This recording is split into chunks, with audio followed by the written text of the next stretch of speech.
It is NFP week, beautiful traders, the last NFP of 2024. Now, I just want you to take out your trading portfolio, your trading journal. Just go through the months that you've been trading and see the progress that you've made.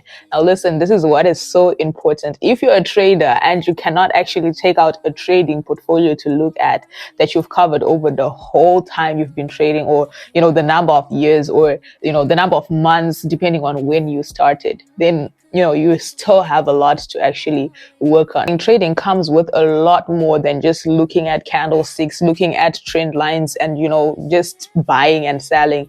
There's a lot of discipline that is needed there. So if you do not actually have a portfolio that you can look at, right, and we're at the end of the year and you've been trading for quite some time, then that is something you actually need, to start working on. The market is really excited. Unlike last week where we had, let's just go over to our chart. We got US30. This is literally the movement that US30 had for a whole week. And I was telling you, in the weekly analysis that we're only going to actually get trades on Monday, Tuesday, Wednesday, if we were lucky. And we actually did not end up getting a trade on Wednesday. But there are a lot of other things that happened that were actually really interesting. If you did watch the previous video when I was talking about how to trade gaps and all of that, you can notice that this gap on US30 was not closed on the Monday of that week. And what did I say? That if it does not close the gap on a Monday, there is a high chance that it won't end up closing that gap for that particular week. That's exactly what happened, with US30. Did not close the gap on Monday. Look, it tried to close it on Tuesday, but did not end up closing it. And then, for the rest of the week, it just then played around, went up to the top, did not actually, close the gap. Now, just a recap, if you did watch that weekly analysis, this could have been not a really good trade for you because there are a lot of other things you would have considered before entering the trade. I mean, you only had an opportunity to trade within these candles, so it means that you would have gotten a trade probably at the spot and then just held, because this is barely like 100, 150, 200 pips, nothing too crazy. And trying to go in and out on a daily basis here, it would have been a bit tricky. So as we are even just looking at US30, what are we noticing? We are having new highs. And what did I say in the previous video? We were literally at the spot right over here. I said that US30 wants to go and break out of the highs, and if we break out of the highs, we are going to see new highs, right? So the market did open and it had broken out of the highs already, right? The only tricky part of this trade was this gap. That's why I did not actually want to go into the trade, because I had expected it to come and close the gap here and probably take a trade and then go up to the top, but it did not play around at the spot. And it eventually just went up to the top, but that's all good. We do have new highs on US30 right over here. I'll still leave the gap marked like a point of interest, and putting also this at this level right over here. But we haven't yet started diving into the chart. That is what is interesting about trading with me on this channel, because I always like to show live examples, real life things that I'll be talking about, and then show you, it's always so much fun when it actually happens on the charts right over here, right? So like I said, it's the last NFP of the year 2024. What a beautiful year we've actually had, guys. What a lovely year. I have seen a lot of growth, not only in myself, but even in a lot of you guys, right? I was going to say, but in most of the students that I have mentored, but then not even that, but in a lot of you guys, I see a lot of comments of you people telling me how you have greatly improved ever since you started watching these videos on this channel. And that makes me so happy, because it shows that the year did not actually just go to waste. Ever since I started posting, that's like 7-8 months ago, a lot of people have been seeing great progress in their trading, and I absolutely love that. So you do understand that, yes, last week we did not actually have a lot of volatility in the market. Yes, and this week is actually different. It's the opposite of that. We're going to be seeing crazy volatility in the market, and we want to capitalize on that, right? The US indices want to trade those when they are volatile. We are day traders. I'm always saying this every time.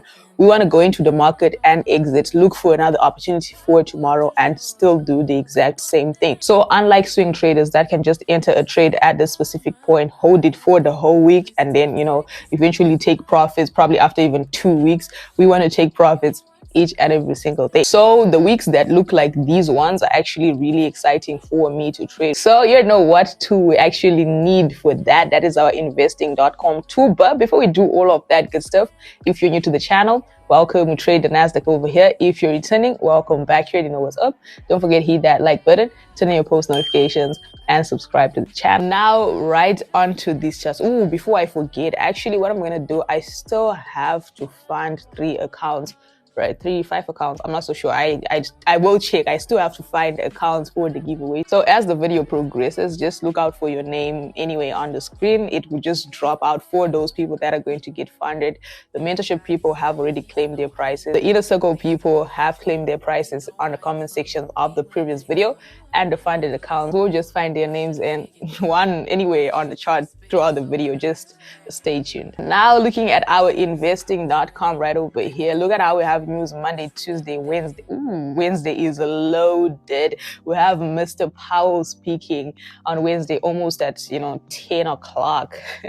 The market is going to be volatile, and I am not even going to lie, I want to capitalize on this market because last week was a little lazy. So I am really not a fundamental trader, right? I'm a technical analysis trader, right? So I literally just look at these news events so that I see when we have volatility in the market at what times, right? You can see that we have NFP on Friday at 4:30. So I know that at 4:30 the market is going to be crazily volatile, right? Also on 4:30 on Thursday it's going to be crazy, and then from 4 o'clock to almost 10 o'clock I'm going to see a lot of volatility in the market on Wednesday 6 o'clock. And understand these things, right? So I know that outside of the New York Open, the NYSE session open, all of these other times I'm going to see a lot of opportunities, and there's a greater chance to capitalize when the market is actually volatile. You know that you want to be adding positions at certain spots and all of that other good stuff. Also, never forget that fact that I'm always saying that we always, after the news is released, we never want to risk on that first spike of news. I'm always saying that. That's basically how I trade NFP. For example, today is Friday, right, and we're at the spot, right, and then I'm waiting for this market to either break out of this level or to come back to my point of interest and play around here. And NFP is in just like 5 minutes or 3 minutes. I will never enter a trade at the spot to say I'm going to buy or I'm going to sell. Why? Because the market would first spike up, right? You don't know when it's going to spike because this is news. This is all depending on the news result, actual real life data of how the economy was performing. So it's the actual data that comes out when the news is released and the one that they had forecasted, right, or they had expected. So they can say that we are expecting to produce like 12,000 jobs, and then they come out as 4,000. So you don't know if it's going to go up to the top because the news is not yet released, right? So instead of risking on the spike, let the data be released, let the results come out, and then if it's a good result or whatever, it goes up. If it's a result that's bad, it goes down. Then when it stops at the point of interest that you want to trade, then you then go into the trade instead of just risking on the little spike. Most of the times it actually literally spikes from this level to this top and then back right to this bottom, and then it stops here, and then all of the people have been taken out both sides. And I don't know what you would have done if you trade like that. So we never risk on the spike. That's what I say. Oh, let me say I never risk on the spike because people end up trading the way they want to trade, right? Because it's your account, your risk appetite. At the end of the day, you just do according to your trading plan. But according to my trading plan, I don't want to risk on the spike, and I've seen it working, right? So basically what we've already done here is the analysis on USD. It does not look complicated at all, right? USD is at all-time highs. We do have a high at the spot right over here, and we are trading to the upside. That's basically what's happening on the USD. We would want to see the market breaking out of these levels, but I know for a lot of people it is really difficult to trade the highs as it breaks out because you're always hesitating, or a lot of people are using indicators that will be looking at the markets talking about it is overbought or it is oversold, right? So a lot of people do struggle with trading the breakout of the highs, right? But if you have a good stop loss, like I did in the previous video, explain everything, you would actually understand that yes, it's okay to actually trade as it breaks out. Just accommodate the other levels that it has. There always are the attempts. Oh, I was already drawing a trend. You never, get the perfect entry. Most times, you really don't get the perfect entry at that spot, especially if you want to catch a, continued move to the upside or a continued move to the downside or a breakout, right? You have to attempt quite a number of times, but then that's why risk management then plays, an important role. So at this level, we can draw a little trend like, oh, this is a 4-hour time time frame, right? Looking lovely. Let me even use this, the lowest low at this level, so that it makes a lot more sense. All right, then that one we can then end up using it as a trend within the trend, right? So let's see what the daily time frame is saying on US30. Now notice how we have a really crazy push to the upside on US30. Normally, if the market moves like this, it always want to come back and retest it. I don't know if we've seen something like this before, right? Where the market just moved with crazy momentum, got to a certain level, was playing around, and then that week it eventually just dropped down for a little correction. Like you can see we have, I think it was even here. Was it not here? We have the crazy push, and then it played around and then just dropped. Now we have a crazy push. It's playing around. We're expecting it to drop to these points of interest before we look for another buying, trade to the upside. And from what I'm already looking at, this already looks like a trend within that trend, where I can draw something like this also. But then this is already far away from, the current market price. So by the time the market does come to this level, well, with the crazy news that we have for this week, you won't be so surprised. I mean, will you? And December is always a hectic month to trade, right? Because there are a lot of holidays, a lot of news, there are a lot of crazy things happening in the market, right? But for now, just for a rough analysis for this current week, this is probably what we would want to look at for this trend line on a daily time frame. And if we drop down to the 4-hour time frame, right, this is what it's going to be looking like. And then you already know that if it does end up breaking out of these levels, don't risk a lot, especially when it does come here. Probably close the gap, and then don't risk a lot, because it want to probably respect this trend line. And if it does, then the point of interest is here, right? The point of interest is not going to be at the trend line, it's going to be here. Well, at the trend line, it's going to be depending on price action. We see a good price action. If it comes here, then it probably wants to reject. Now remember, the market never, when I'm saying the trend line, it never just like probably drops like this to this level. No, it's going to move probably like this side. It'll end up even respecting the trend line probably at this level right over here, but it's still respecting that trend line, right? So yesterday does not look complicated. It even closed, the market did close bullish on most of the charts. Let's go over to the Nasdaq. Let's see. Ooh, yeah. Now in the free signal group, I did drop the setup. I just remembered, right, on Friday, and I did miss a trade. I did not expect it to actually have a lot of volatility. So this is how Nasdaq moved for last week. This right, and Nasdaq actually closed the gap. And if you do remember from the videos, previous videos that we had, we did trade Nasdaq after it closed the gap and then pushed to the upside, retrace. We did add positions somewhere on Monday, Tuesday. It was lovely days. We added positions right over here.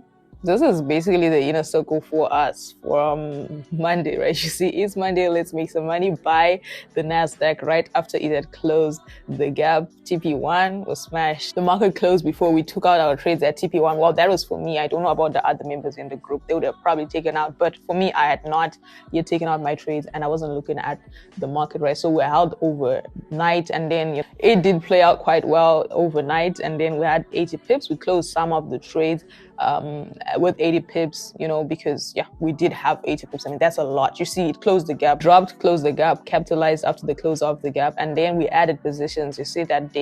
So we added positions to that particular trade, and then this was our added position. Our first initial trades were already having 100 pips on the Nasdaq. This was our added position right over here, looking absolutely lovely.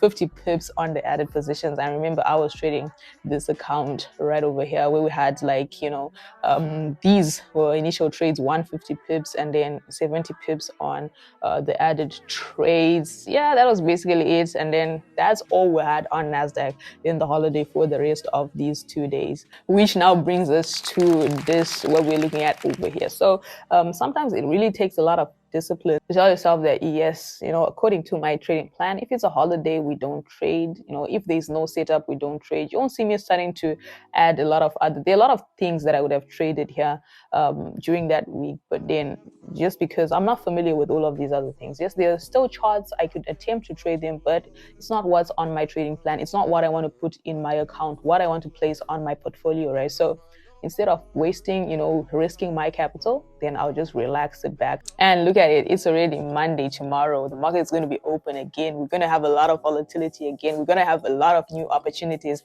in the market. And, I didn't risk my capital. I have a lot of things to be looking at. I can trade from tomorrow and even make more profit, right? So I did drop this analysis on the Nasdaq. I did expect the Nasdaq to go to the highs right, after it does break out of this level. And you can see that it did attempt for last week to break out of this level. It failed. It rejected at the zone and then dropped out.